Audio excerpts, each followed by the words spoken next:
केंद्रीय मंत्री ज्योतिरादित्य सिंधिया मंगलवार को ग्वालियर पहुंचे, जहां उन्होंने पत्रकारों से चर्चा करते हुए कहा कि पिछले दिनों दुबई में यूनिवर्सल पोस्टल कांग्रेस में यूपीआई एवं यूपीयू के एकीकरण का शुभारंभ किया गया है। उन्होंने कहा कि वैश्विक डाक क्षेत्र को मजबूत करने के लिए 10 मिलियन अमेरिकी डॉलर की भारत मदद देगा। उल्लेखनीय है कि विश्व डाक शिखर सम्मेलन में भारत ने 2 प्रमुख यूपीयू परिषदों में चुनाव लड़ने की घोषणा की है। उपराष्ट्रपति जी के चुनाव के बाद और अगले 3 दिन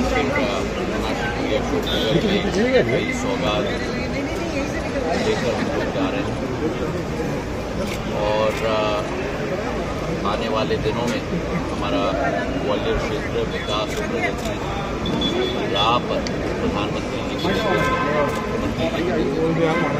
निरंतर रहे। हमारा सेंट्रल में हो जाओ, हमारा हमारी कामना और हमारी कोशिश और आप सभी लोगों को भी मेरी तरफ से बहुत हमारा सब यूपी कॉन्फ्रेंस हमारा थोड़ा सेंट्रल में आइए।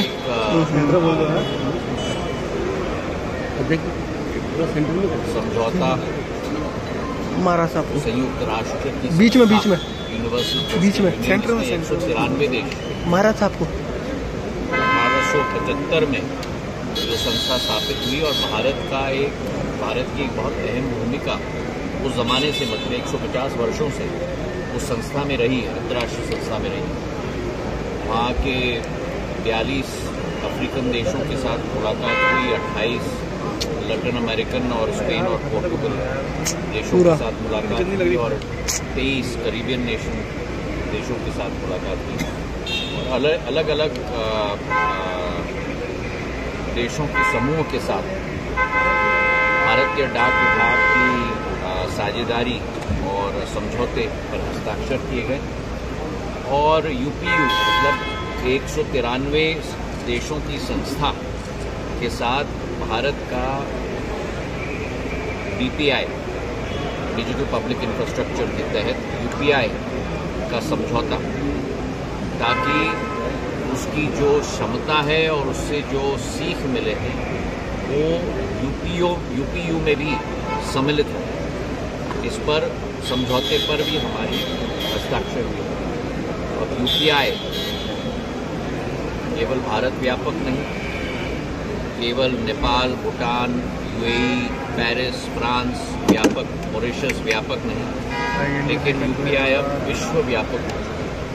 ये प्रधानमंत्री जी की प्रधानमंत्री जी का प्रधानमंत्री जी की दृढ़ इच्छा शक्ति से ही संभव हो पाया। तो आज भारतीय डाक विभाग भी यूपीआई को लेकर विश्व भर में पहल कर रहा है और इसके बहुत अच्छे दूरगामी नतीजे आएंगे। नेपाल में बड़ी हिंसा हुई है, तमाम उस पर मैं कोई टिप्पणी नहीं करूँगा। जिन लोगों की जान गई है, हर परिवार को मेरी तरफ से सांत्वना मैं देना चाहता हूँ। नेपाल के साथ भारत का तो बहुत गहरा और प्राचीन संबंध है और सिंधिया परिवार का भी एक बहुत पारिवारिक संबंध है नेपाल के साथ जो घटित हो रहा है उससे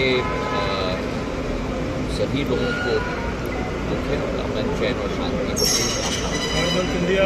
श्रीमंत सिंधिया